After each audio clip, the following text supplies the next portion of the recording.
This is a conversation with Carlo Masala, a professor of international politics at the Bundeswehr University Munich, and an author of a book that got quite a lot of attention all across Europe, called If Russia Wins.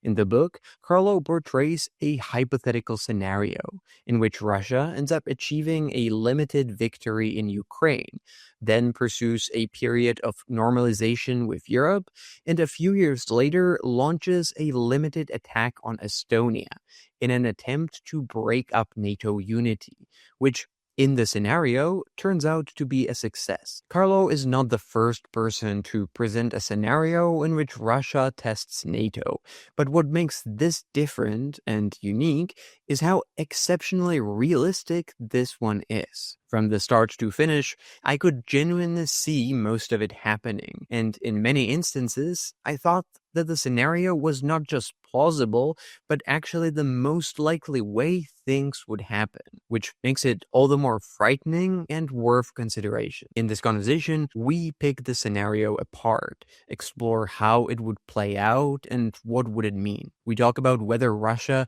would have an appetite for another military gamble after Ukraine, whether the Estonians would just let it happen, whether Europe has learned its lesson on how to deal with Russia in the past 4 years, or if it still would be caught off guard by Russian tactics, what would not wanting to risk a World War III over a small town in Estonia mean for NATO and for European security, or whether there is any hope that an American president would come to aid of Europe at a time when Trump is literally demanding Greenland, and whether effectively NATO just isn't already dead anyway. And if it is, then what does that mean for all of us? This podcast and interviews like this can exist only thanks to its supporters on Patreon and Substack, to whom I'm deeply grateful, and who get a bunch of perks in return for their support, including the full ad-free version of this and other episodes, and additional bonus content.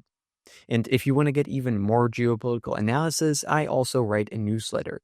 You can find the link in the description. And now, enjoy the conversation. Okay, so welcome to the podcast. Thanks for having me. So we're going to be talking about the scenario that you present in your book, If Russia Wins, which became quite a bestseller in Europe, especially for what is essentially a policy book. And so congratulations on the success of it. Thank you. And I want to talk about all the details and implications of the scenario because I think it's really interesting and it's worth exploring it in detail. But before we get to that, for the people who haven't read the book, can you maybe briefly set the scene and introduce in very rough outlines the scenario that you work with in the book and that you present? And also maybe if you could explain what actually made you write it and how did you arrive at this particular scenario that you described and not some other one? Yeah. So first of all, I wrote a piece for a German newspaper back in December 2023 about what if Russia wins. So 10 points, bullet points, very brief sketches, what might happen. And then my interest was to turn this into a longer essay. And I had a dinner with my publisher and I told him about the idea. And then he started, well, you have to do a fictional scenario, so with one scene in Washington, one in Moscow, and so on and so forth. And I said, no, I'm an academic. I want to write a scientific scenario. And then he said, we're not interested in that. So basically, this was why I chose this form of literature I chose with the scenario.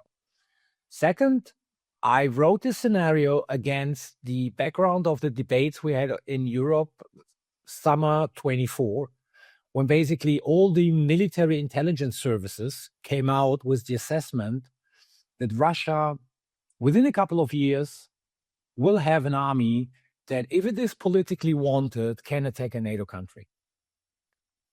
And then, of course, after all these assessments came out, a lot of people were making two claims against this assessment. The first one was, but look, how slowly they progress in Ukraine. Can you really think about, a Russian army attacking a NATO country? And secondly, the other argument against this assessment was, well, NATO is much stronger than the Russians. So they wouldn't be so suicidal to attack a NATO country and then, trigger in Article 5 and fight against NATO. So my point in this scenario was, well, probably the Russians don't need to attack NATO entirely or a NATO country entirely. Because, of course, this would entail a too big risk for Russia that NATO will really then invoke Article 5. And in such a confrontation, even the Russians would know whether they had a realistic chance to win this or not. I don't say that they would lose, but you know that wars are waged if the one who attacks has the impression, short period of time, minimizing their own casualties, then you start a war. If you don't have a clear picture that you can win a war, actually you don't start a war. And so then I came up with the idea, what is the goal of Russia actually? Goal of Russia is to destroy NATO. And this can be traced back to, the aim of the Soviet Union. This was also the aim of the Soviet Union. NATO without the US and NATO which doesn't function is dead. And this is the precondition for Russia to dominate what the Russians consider, I used the term of the Yeltsin area, what the Russians consider as their near abroad. The Baltics, Bulgaria, Romania, maybe even Poland. I wouldn't say no, but, you can't exclude that. So for this, next step, do they really need to attack a NATO country? And my thought was, no, they don't need to attack a NATO country. They just need to put NATO on a test. And how do you test NATO? You test NATO if you do something very small and very limited. Yeah. And then I started looking at what Churchill in the Second World War called the soft underbelly of the Nazi regime. And he found a soft underbelly in Sicily. So I was looking for the soft underbellies of NATO. And you have a couple of soft underbelly. You have the famous Suwalki Gap, which is the soft underbelly of NATO. You have Svalbard, the Norwegian island, which is the soft underbelly of NATO. You have Gotland, the Swedish island, which is the soft underbelly of NATO. But then you have a couple of cities at the Russian borders, cities in NATO countries at the Russian border, close to the Russian border, which have a significant number of Russian-speaking minorities and even Russian passport holders. The leftovers of, the collapse of the Soviet Union. So, and in these cities, you have two in Norway, you have one in Estonia, you have one in Lithuania, for instance. They provide Russia with a perfect pretext to do something militarily. So I choose Narva because I wanted to have a city for this scenario, so to attract more readers. I could have chosen Svalbard, an island with a small Russian settlement, but I chose Narva. And the idea is basically behind that, you organize something, a kind of uprising in Narva.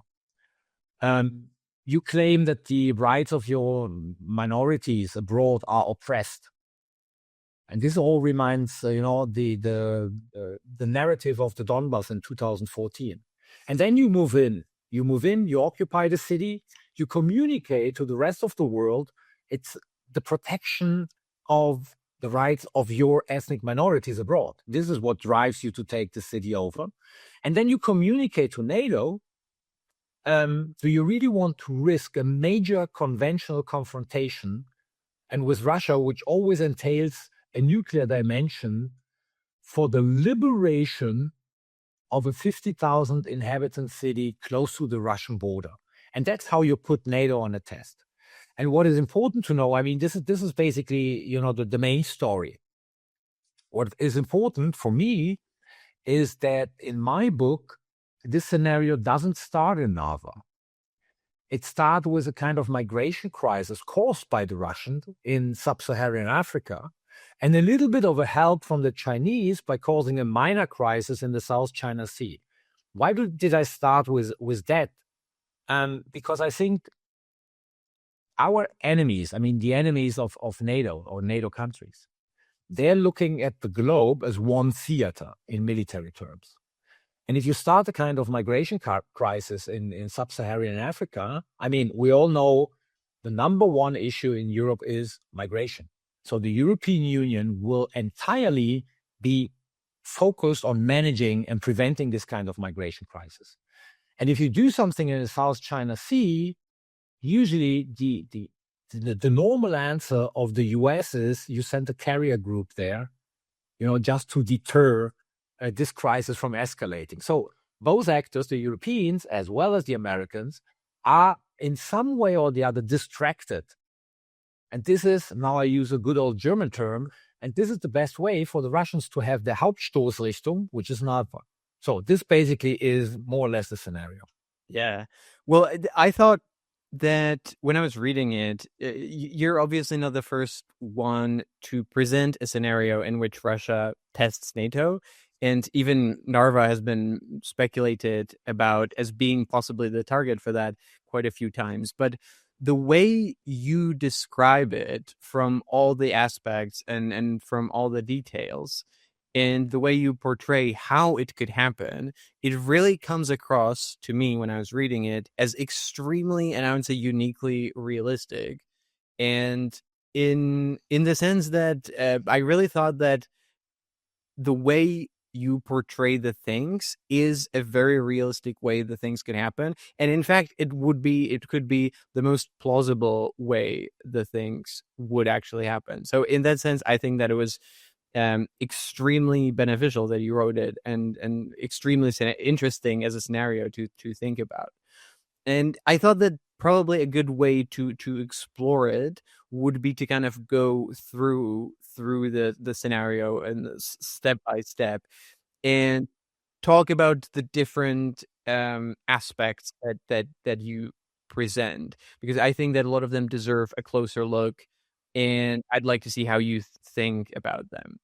And maybe the first one starts with where the scenario starts, which is essentially at the end of the ongoing Ukraine war, where you start by the war ending in some kind of a bad ceasefire deal, where Ukraine is forced to, due to exhaustion, basically accept that Russia gets to keep the territories that it occupied until then, which to me seems like the most realistic scenario, unfortunately, that in which the way might end at this point.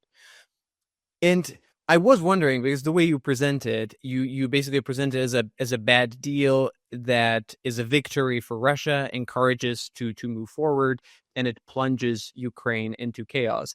And I was wondering whether that would actually be a victory for Russia, given the enormous price it paid for it, and whether it would be actually seen by people in Russia as something that was worth it if the stated goal was to, destroy Ukraine as an independent state, and whether it wouldn't actually cause more dissatisfaction and chaos in Russia, because there would be all these speculations about, whether everything we've done in Ukraine was actually worth all the cost that it took.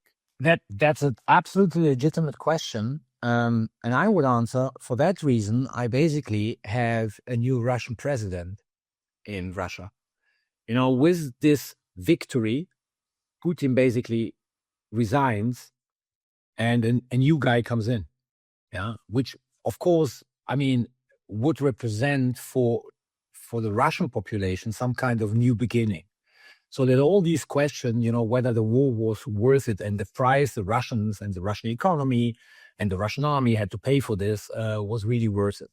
So I think this is how you can avoid, of having some kind of, let's say, domestic unrest in Russia if Putin would stay in power after the war. This is one thing. The second thing, of course, is, the importance of basically what I call the Peace of Geneva in my scenario is that not only can the Russians control the 20% of Ukraine's territory they are already controlling, but actually the rest of Ukraine, will basically fall into some form of chaos, which will give the Russians some form of influence in Ukrainian domestic politics. So, and by having this double thing, you keep territory, and actually you control part of Ukrainian politics after the war, I think you can label this as a victory, because this basically one goal is to prevent Ukraine from getting closer to Europe, getting closer to the West, and this actually you achieve by having a chaotic situation in the rest of Ukraine and keeping the territory you have. So therefore, I think it's quite realistic that this will happen, and this won't lead in Russia. And I would always say, don't forget that Russia is a dictatorship. So Putin has, if this would happen in our countries, of course, people would start questioning the government, and then basically, in some form you have elections, and then there is some form of punishment. But this can be avoided in the Russian system, because Russia turned from an authoritarian system into what I would consider a full-fledged dictatorship. So, and this kind of dictatorship, as long as you control the security services, has much more possibilities to quell unrest than in our systems. Just a quick break here. If you care about geopolitics, and I assume you do since you're listening to this, you might want to consider signing up to get my newsletter, Station Zero. Once every week or two, you'll get a free geopolitical analysis, a story, trend, or pattern of something that's really important, but that most people tend to miss. Like the one where I describe a chaotic oil war that's been going on between the US, Russia, and Saudi Arabia, that you basically never hear about, but that's quietly shaping geopolitics. If you want to sign up, just click the link in the description. And now, back to the conversation. Right. Well, that kind of leads me to another question that I had, where another argument for why a Russian attack on NATO might not be that likely is that there would still be Ukraine on its border, which could, after the war, be a very dangerous enemy for Russia to have, and it might force Russia to have a large number of troops still stationed there at the border, which would kind of limit what they would be able to do elsewhere. But I guess in the way you thought about it, Russia could control Ukraine through different means and solve it that way. Yeah, I mean, that's the first thing. The second thing is, even if the rest, listeners can see me, so I put always the rest in vertical commas, the rest of Ukraine would not plunge into chaos. Russia would take, let's say, the more experienced soldiers out of the occupied territories and put them in their regular army, and they would basically fill the gaps with conscripts. This is usually what happens, because if you just have to control, some kind of ceasefire line, this you can do more easily with conscripts rather than with professionals. So I would expect that a lot of people with combat experience after the end of the war, you would go back to Russia and would help to build up what the Russian consider as the next or the new Russian army. So, and then you have this on the Ukrainian side too. And this is what a lot of people do underestimate. With Russia after the war, you have a battle-hardened army, which actually no other European country has. All of the other European countries were engaged in out-of-area missions, small numbers of highly trained and professional troops, but Russia will have a battle-hardened army, full-fledged. And if you compare it in a NATO context, probably the only battle-hardened army, with the exception of the US, the only battle-hardened army in NATO is the Turkish army. Yeah, so this is a huge advantage for whatever you want to do after the war with your army. Yeah, and I guess, and you also described that in the book, the Russian defense industrial machine that's been started during the war doesn't just stop when the fighting in Ukraine stops, but it kind of keeps going. No, absolutely not, because this is one thing we observe. I mean, if you go, even if you go back in history, once you switch to some kind of war economy, it's extremely hard to go back to the civilian economy after the end of the war, because there's so many vested interests in this kind of war economy. So many people are benefiting from it. I mean, also in a personal way by, earning tons of money, that it's extremely hard then to switch very quickly from a war economy to a normal civilian economy. So expect this war economy to go on even if the war is over. Yeah. Another thing that I thought was really interesting in the book is sort of the post-war period that you describe, and specifically that there is a big push in Europe to normalize relations with Russia and, lower defense spending, start trading with Russia, and so on. And I wonder, because that is something that I could genuinely see happening, but I'm wondering how likely that is. And perhaps if you look at your own country, Germany, that has historically had more friendly relations to Russia, but that also since 2022 had this huge mindset shift on how it looks on Russia and how it treats defense and security. If we just look at Germany, how likely do you think that it is that this would happen? That in case the war ends, there will be this push to just kind of forget about everything and go back to the way things used to be and basically forget all the lessons that we've learned in the past 4 years. I mean, I would say if the war ends, it will end also with a lift of not all of them, but some of the sanctions. Yeah. And then, of course, you have difficulties to prevent companies from going back into the Russian market. So, I mean, business will start, relatively soon, trying to explore, what is possible, how is it possible to get back into the Russian market? Probably not to such an extent as it used to be before the war, but definitely they will go back into the Russian market. And then, I mean, I can only talk about Germany, but I know also other countries. You have these kind of, I wouldn't say pro-Russian forces, but these kind of forces who are very sympathetic to Russia and who look at Russia as, a cheap gas station also, who will immediately pop up. Not to the extent as it used to be. I mean, no one here in Germany, I would assume, will say, let's make us dependent again on Russian gas, because it's so cheap. But you will have the debates about, why shouldn't we? I mean, in Germany, energy prices are quite high since the war broke out. So a lot of companies are suffering, especially those who need a lot of energy, are suffering from these high prices. And you will have these forces saying, yeah, we understand. We should not make ourselves dependent on Russian gas, but why not include a certain percentage of Russian gas, whatever, 20, 25, 30%, in our future energy mix? And it will be very hard for every German government to resist this kind of push because it comes from various directions. It would come from parts of the German industry. There are forces within the Social Democratic Party.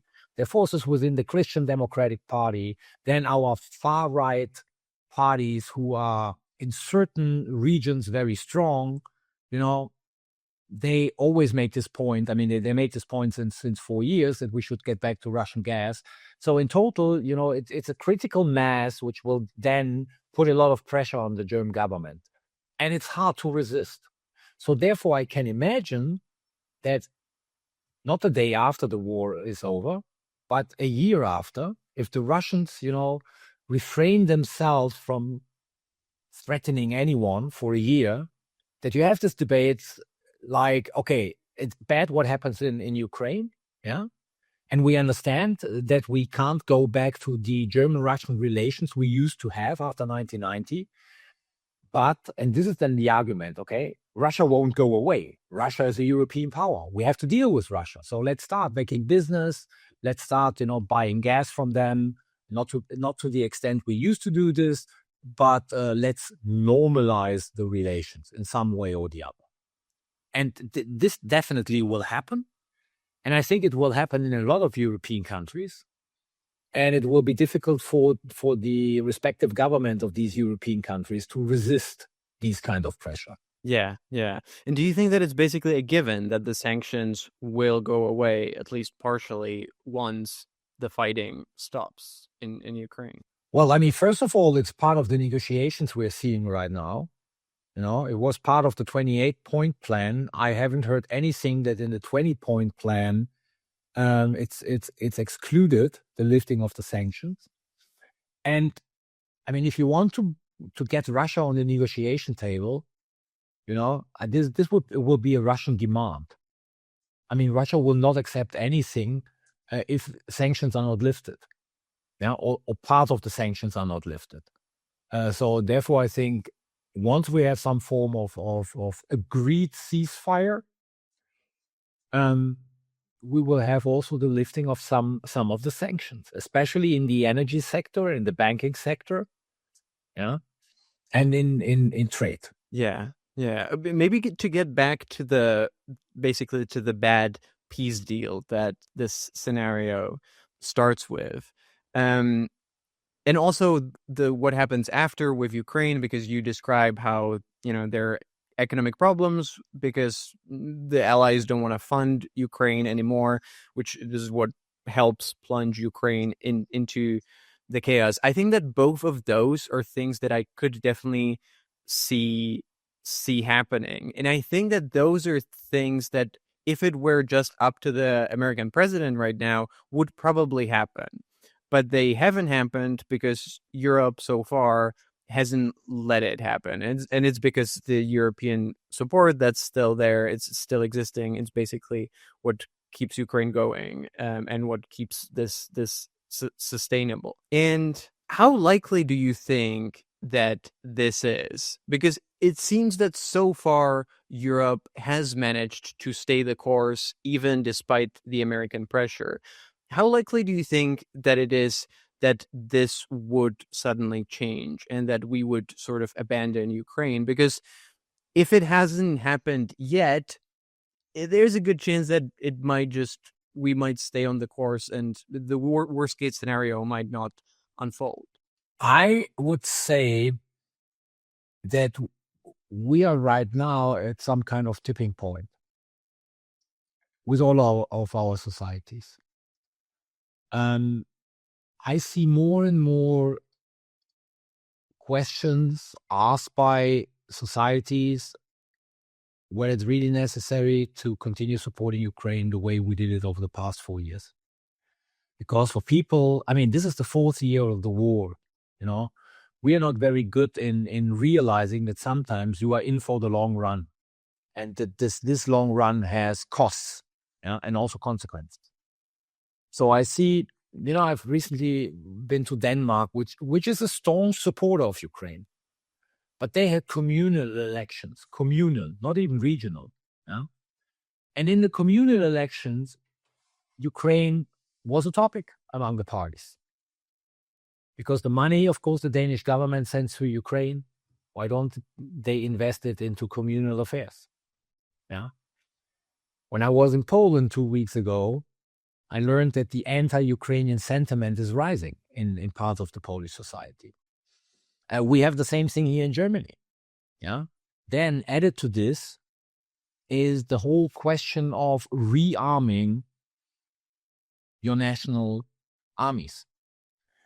And I see more and more, and I think this will get stronger once the war is over. Because I mean, it's not only about rearming; it's also about that we have some kind of tendency in most of the European countries that they realize that the economic situation is pretty dire. The welfare state can't be sustained, so they start cutting back the welfare state. And this, of course, leaves room to the forces saying, look, I mean, what is going on here? We are basically spending so much money for our armed forces, and we have no money for infrastructure, health system, pension funds, and so on and so forth. Why should we do this? Why should we basically, the old guns and butter debate is popping up. And then the third thing is, helping the Ukrainian economy after the war to get back on its feet will require huge amounts of money. And it's not clear whether we will succeed in having, I don't know, in 10 years from now, in 15 years from now, some kind of self-sustaining Ukrainian economy.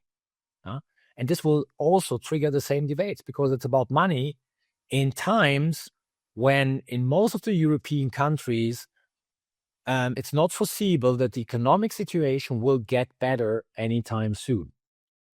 And this usually causes exactly this debate, I try to portray guns or butter. And most of the people will go for butter. Yeah. And I mean, we're as you said, we're seeing that everywhere around Europe already. I think one more thing on this post-war period, before we move to the actual scenario that you set in 2028, is the Russian decision to go and take the risk of testing NATO by choosing Estonia and going in with a limited military operation, relatively small, taking in the border town of Narva in Estonia. And I wonder, how did you think about that? Because I think that it is definitely a realistic option that it could happen. But at the same time, I wonder to what extent Russia would be willing to take another pretty big risk and another military gamble after already doing that once in Ukraine, and instead of 3 days, ending up stuck there for 4 years by now, who knows how much longer. So there might be kind of a hesitancy, to what extent do we want to take this risk again few years after all the costs that we've already spent in Ukraine? How do you think about that? Our last chief of the External Security Service, before he left his post, and this was, let me think about that, this was something like in March 2025. So shortly after I published the book, he basically left his position as the head of the External Intelligence Service.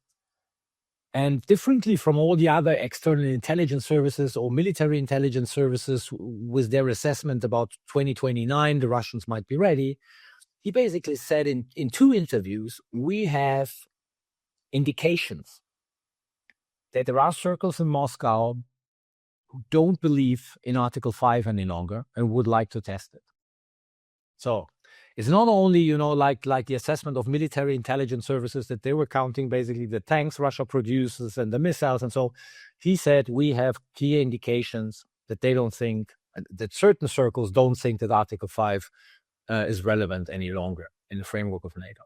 So second thing is, there is a chapter in the book where basically I have this meeting, the Russian president, chief of staff, a couple of heads of the security services, and they think about, how to achieve this goal, NATO collapsing. And they're discussing various options. And then one guy comes up, and this is the chief of the Russian armed forces, and he makes a historical analogy, which I think is quite important.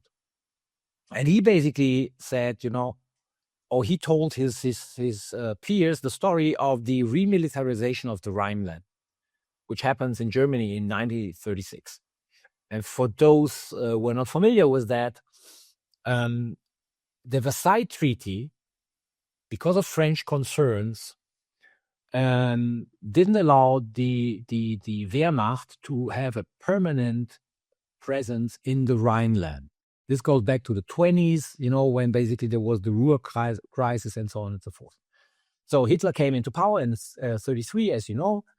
And in 1936, basically, the political leadership of the Nazis, together with the military leadership of the Wehrmacht, they developed this kind of plan to say, listen, we will go with some units into the Rhineland, and we see how the French and the Brits will react.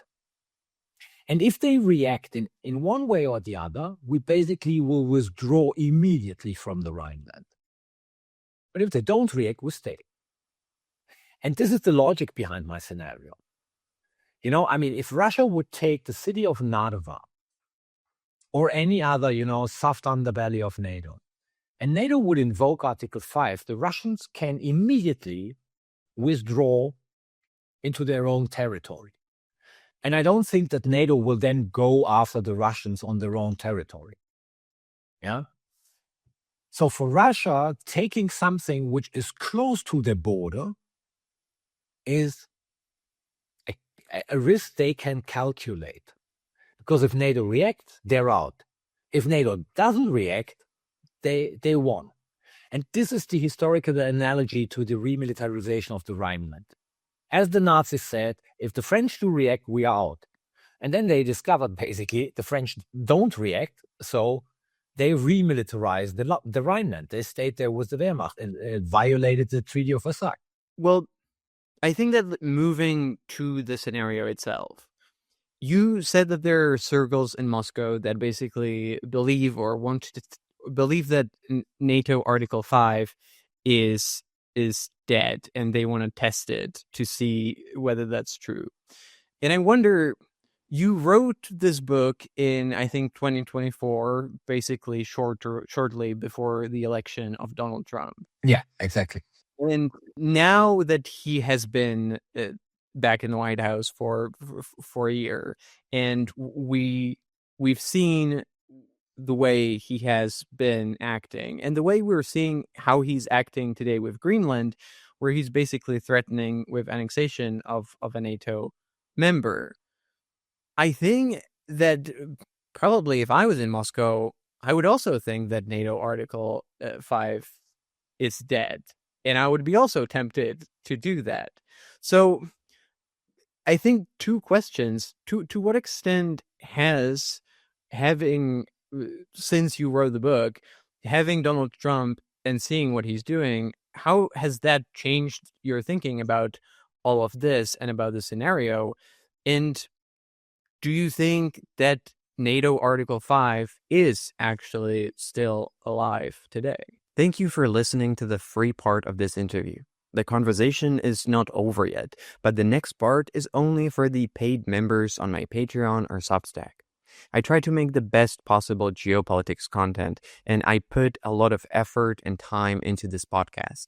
And there's quite a lot of costs that I have to pay that are associated with it. It's the supporters on Patreon that allow me to do all that, and making part of every single interview exclusively available only for them is my way of saying thank you, since without them, it just wouldn't exist. So if you want to listen to the rest of the interview, ask questions to guests who appear on the show, or myself, get bonus content and my own takes on geopolitics, become part of an active community of geopolitics enthusiasts, and most importantly, make the continued existence of this podcast possible, do consider becoming a supporter.